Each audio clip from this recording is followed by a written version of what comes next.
Singapore वालों ने नया नया कैसीनो खोला और एक बहुत बढ़िया होटल में। सिंगापुर में हम लोगों की एक ब्रांच है, तो हम लोग वहाँ सत्संग के लिए गए हुए थे। तो हमारे हांगकांग से कुछ भक्त जो है वो आए हुए थे सत्संग सुनने के लिए। तो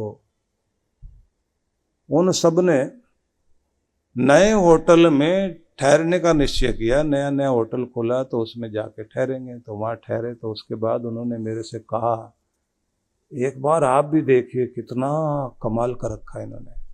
दूसरा वाला बोला, नहीं गुरुजी को नहीं ले जाना।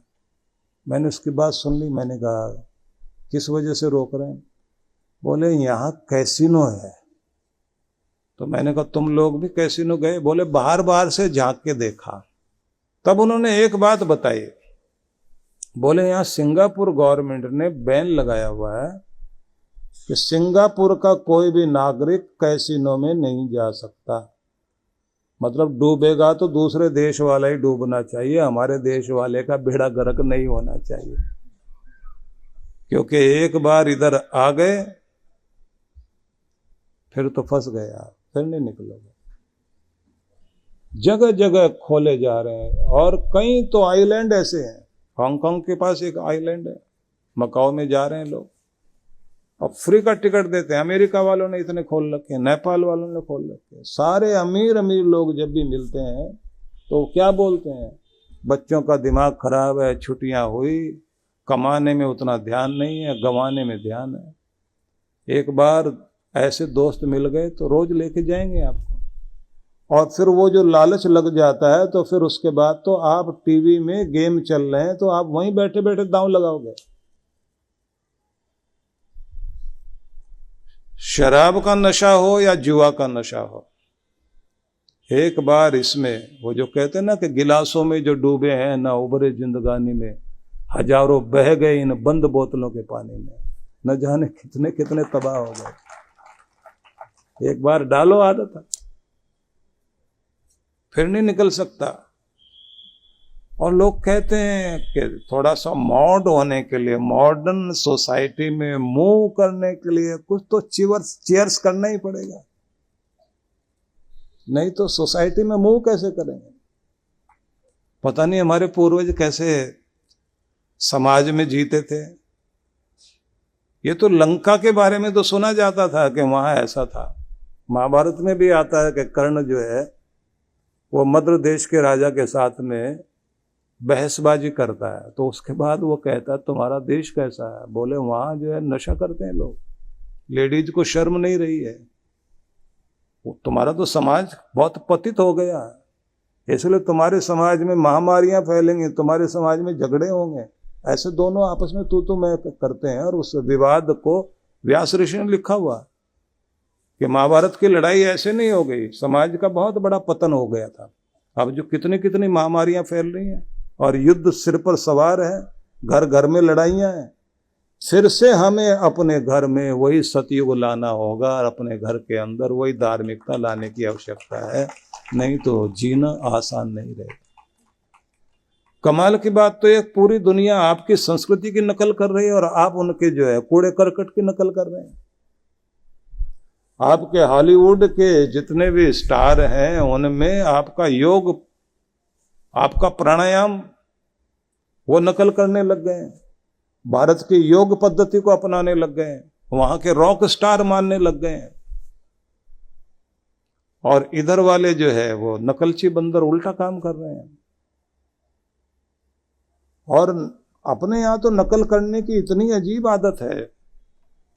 10-15 साल पहले का जो फैशन में वहां देखता था वो यहां आ गया। अब जो नाक में और होठ में वो जो बाली वाली सी पहनते हैं ना, पहले तो कान में पहनते थे, अब तो होठ में भी नाक में भी। अब मंगलसूत्र की बारी और है। पुरुष लोग जो है नाक में पहनने लग गए, होठ में पहनने लग गए, कान में पहन रहे हैं। और मुझे लगता है थोड़े दिनों के बाद में मंगलसूत्र और पहनना शुरू कर देंगे। और महिलाओं के कपड़े पुरुष पहन रहे हैं। उन सब चीजों का अनुकरण करके देखिए जो आपके देश की सबसे महत्वपूर्ण बात है। मैं जापानी एक जोड़े को देखता था जो दिल्ली यूनिवर्सिटी के कैंपस में उन्होंने वहाँ बाहर की ओर विवाह करने के लिए दोनों पति पत्नी आए। वहाँ के बहुत बड़े स्टार थे वो। उन्होंने कहा भारतीय परंपरा से विवाह करना है हम लोगों ने। तो हम लोग जो है, हमको भी बुलाया गया कि आप थोड़ा कुछ बोलिए। तो जो हम लोग बता रहे थे कि भारतीय परंपरा में विवाह का मतलब क्या है, किस तरह से माना जाता है, क्या क्या चीज़ें। तो एक युवती जो है उसको जैपनीज में, जापानी भाषा में ट्रांसलेट कर रही थी। तो वो जो जापानी लोग बैठे हुए थे, तो जैसे हम लोग एक लाइन बोलें और वो फिर ट्रांसलेट करें, तो उसके बाद में वो ताली बजाते थे बहुत। तो हम उसको बाद में पूछते थे कि भाई ये इतने खुश क्यों हैं। बोले इन लोगों के लिए बहुत आश्चर्य की बात है। और जो यूरोपियन लोग आए हुए थे साथ में, वो भी बहुत आश्चर्य करते थे कि आपके देश में यहाँ, अब मैं जैसे कुछ शब्द बता रहा हूँ आपको, लड़की जो है वो वधू अपनी तरफ से बोलती है, साधु भवान आस्था मर्चि श्याम भवंतम, जिस समय वर का स्वागत होता है। वर पक्ष सामने खड़ा है और इधर वधु पक्ष है, और कन्या से बुलवाते हैं, साधु भवान आस्था मर्चि श्याम भवंतम। मैं आपको श्रेष्ठ, महान, ऊंचे कुल का मानते हुए आपका स्वागत कर रही हूं अपने इस घर में।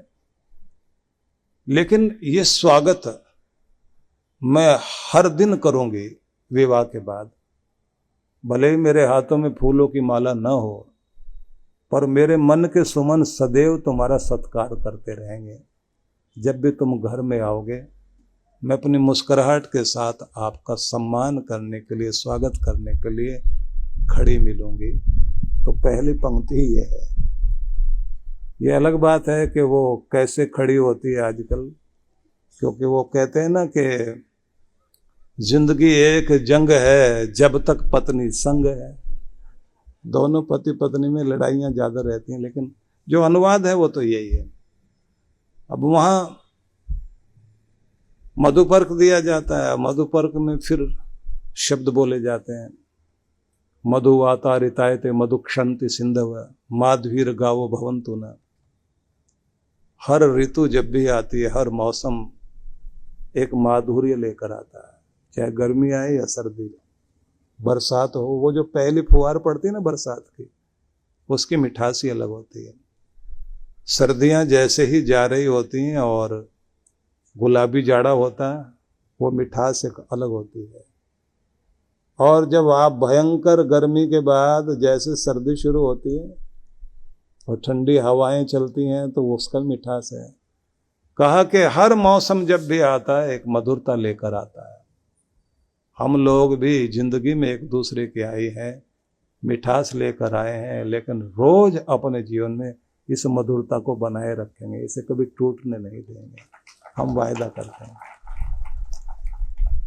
तो जैसे जैसे मैं अनुवाद, मतलब मैं मंत्रों का अनुवाद कर रहा था, वो जो है अपनी भाषा में अनुवाद कर रहे थे।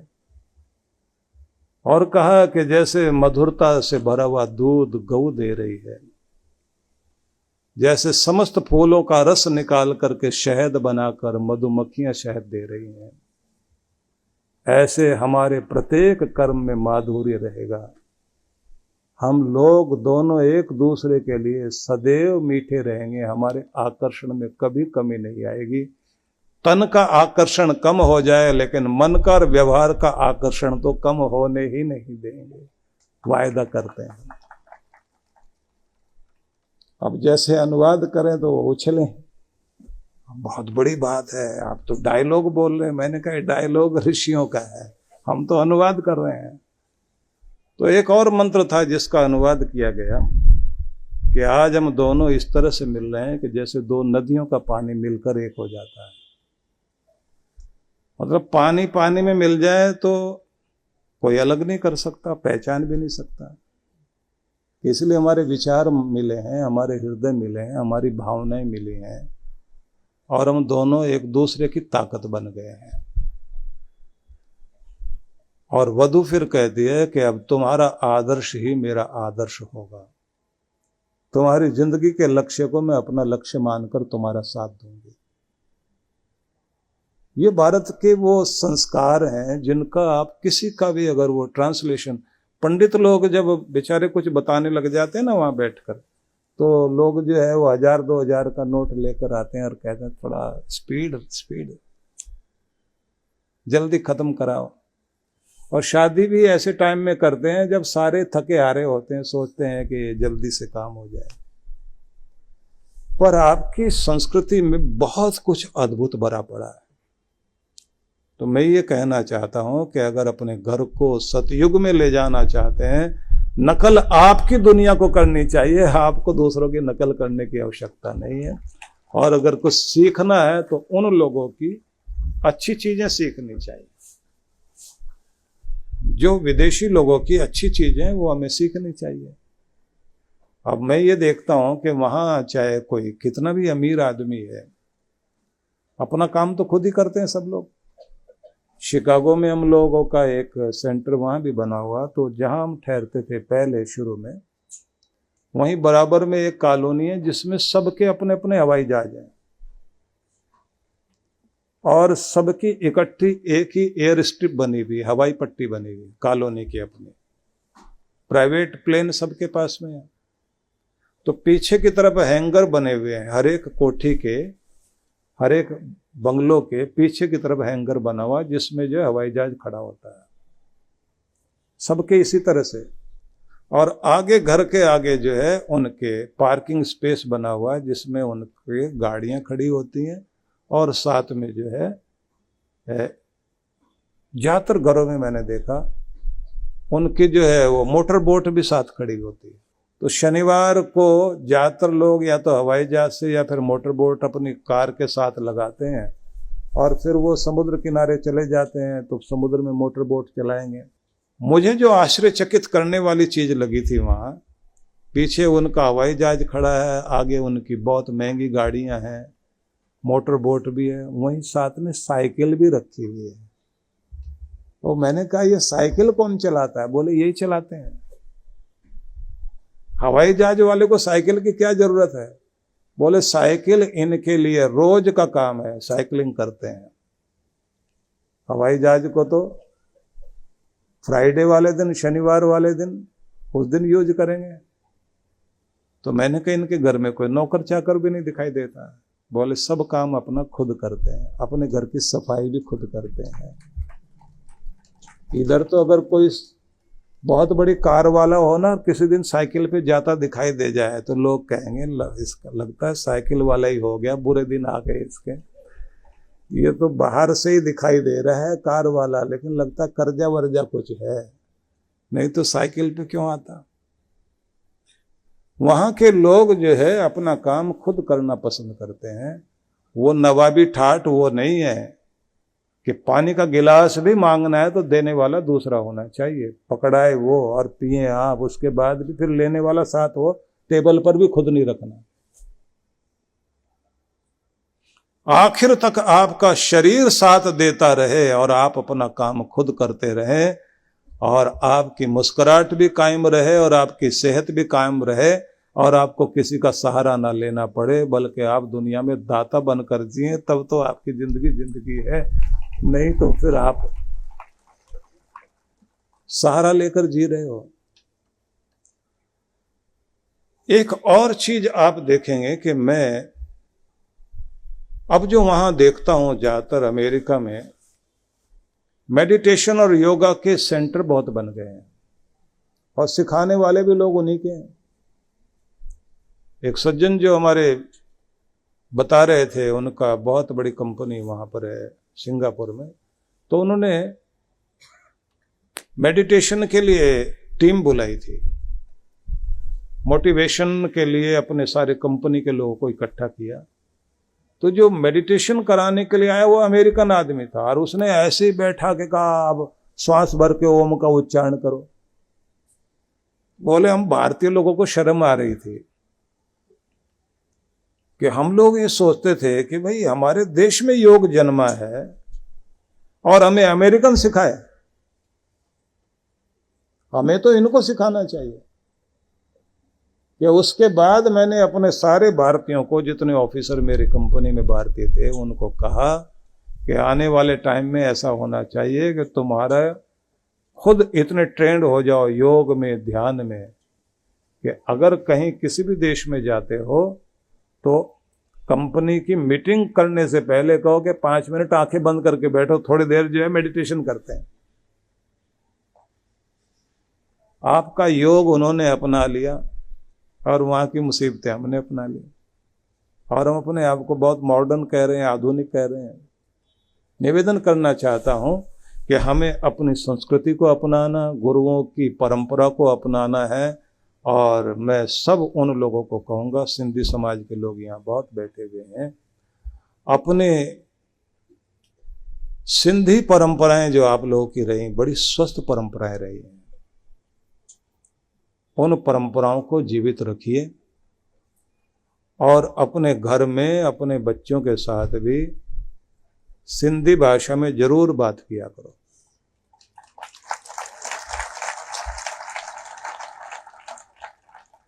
और जो जीवंत संस्कृति आपकी है, आपके यहाँ जो मस्ती में आकर लोग नाचते गाते हैं, जिंदा दिली जो आप लोगों में दिखाई देती है, वो साधारण नहीं है।